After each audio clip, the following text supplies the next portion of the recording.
Hello my soul tribe. आज हम देख रहे हैं नो कॉन्टैक्ट सिचुएशन में जो भी मेरे व्यूअर्स और सब्सक्राइबर हैं उनके पर्सन की अब की आज की करंट फीलिंग।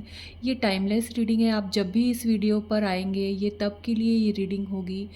और उसके बाद हमने इसमें एंजेलिक और ओवरऑल एक गाइडेंस भी ली है। मैंने कार्ड्स पहले से शफ़ल करके रखे हैं जिससे कि हमें कम टाइम लगे और हम एक्यूरेटली उस चीज़ को समझ पाएँ कि जो लोग मेरे व्यूअर्स और सब्सक्राइबर्स नो कांटेक्ट सिचुएशन में हैं, जिनके पर्सन अभी उनसे कांटेक्ट में नहीं है, वो एग्जैक्टली उनके बारे में क्या सोच रहे हैं, क्या है उनके दिल में। क्योंकि जब आप कांटेक्ट में नहीं होते हो तो बहुत सारी चीज़ें हैं जो आप जानना चाहते हो। तो आइए देखते हैं कार्ड्स जो मैंने पहले से निकाल के रखे हैं। 5 of wands, king of wands, temperance, night of pentacle, queen of wands and 6 of cups. इन्हें अच्छे से मैं अरेंज कर लूँगी और लास्ट में फिर हम देखेंगे जो हमारे पास एंजेलिक गाइडेंस है और ओवरऑल गाइडेंस है वो क्या है हमारे लिए।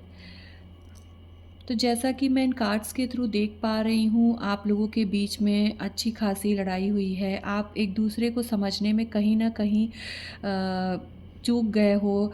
आप दोनों से वो गलती हुई है कि आप दूसरों के कहने पर आप लोगों ने एक दूसरे को ब्लेम किया। चीज़ें बहुत ज़्यादा आपके में लड़ाई झगड़ा हुआ है जिससे कि जिस वजह से आपका रिश्ता ये टूटा है।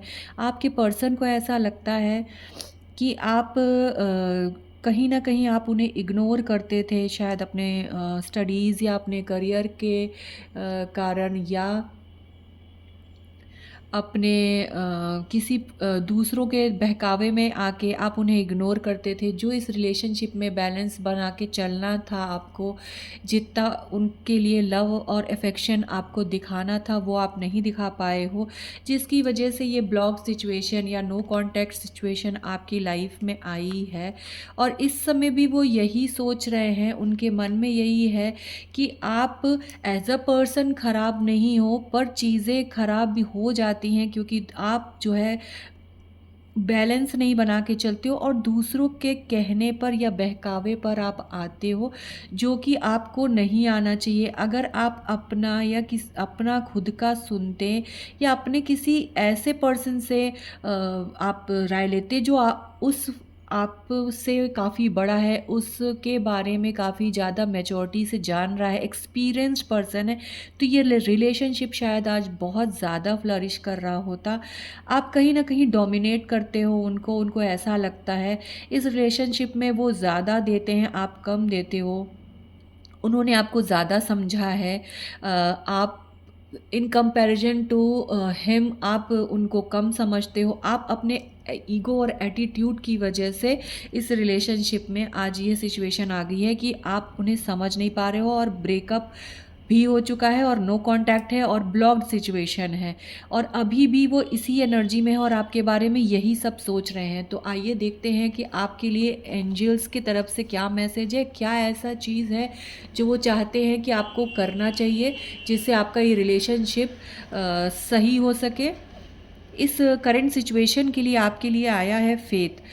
Faith, I have faith and trust in the universe and my path. आपको यूनिवर्स कह रही है कि आप भरोसा रखो और अपने ऊपर भरोसा रखो और अपने भगवान पर भरोसा रखो कि अगर आपकी लाइफ से उन्होंने किसी को छीना है तो वो आपके लिए बना ही नहीं था। अगर आपको कोई पूरी तरीके से बदल के फिर से आपसे चाहता है कि आप उसके लिए पूरी तरीके से बदल जाओ, अपने आप को भूल जाओ, अपने करियर को भूल जाओ, अपने एजुकेशन को भूल जाओ और सिर्फ उस पर कंसंट्रेट करो या उसके मन के हिसाब से करो, तो ऐसा गलत है।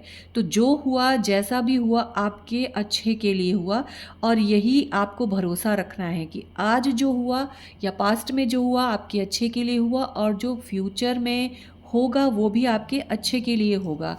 नेक्स्ट कार्ड ओवरऑल गाइडेंस के लिए आया है द क्रिएटर। तो आपके रिलेशनशिप के लिए यही गाइडेंस है कि आपके रिलेशनशिप के जो क्रिएटर वो आप हो। आपको ही अपने अंदर से वो सारी चीज़ें समझनी पड़ेंगी कि आपकी गलती कहाँ हुई, और आप जैसा रिलेशनशिप चाह रहे हो, पहले आप उस पर्सन के रूप में वैसे खुद तो हो। आप जो अपने पार्टनर से एक्सपेक्टेशंस रख रहे हो, क्या आप में वो क्वालिटीज़ हैं अपने पार्टनर के लिए? आप अगर उनसे ये चीज़ माँगते हो, अगर आप love, respect, care and time माँगते हो, तो क्या आपको भी एक एनालिसिस करना चाहिए कि क्या आप उन्हें ये दे रहे हो? क्या आप उनकी रिस्पेक्ट कर रहे हो? आप उनकी केयर कर रहे हो? उतना आप उनको अटेंशन दे रहे हो जितना देना चाहिए? और जैसा पार्टनर आपको या जैसी लव लाइफ आपको चाहिए, आपको बिल्कुल वैसा ही दिमाग में सोचना चाहिए, और अपने आप को भी उसके लिए आपको प्रिपेयर करना चाहिए, क्योंकि इस रिश्ते का क्रिएटर आप खुद हो। Thank you universe, thank you universe, thank you universe.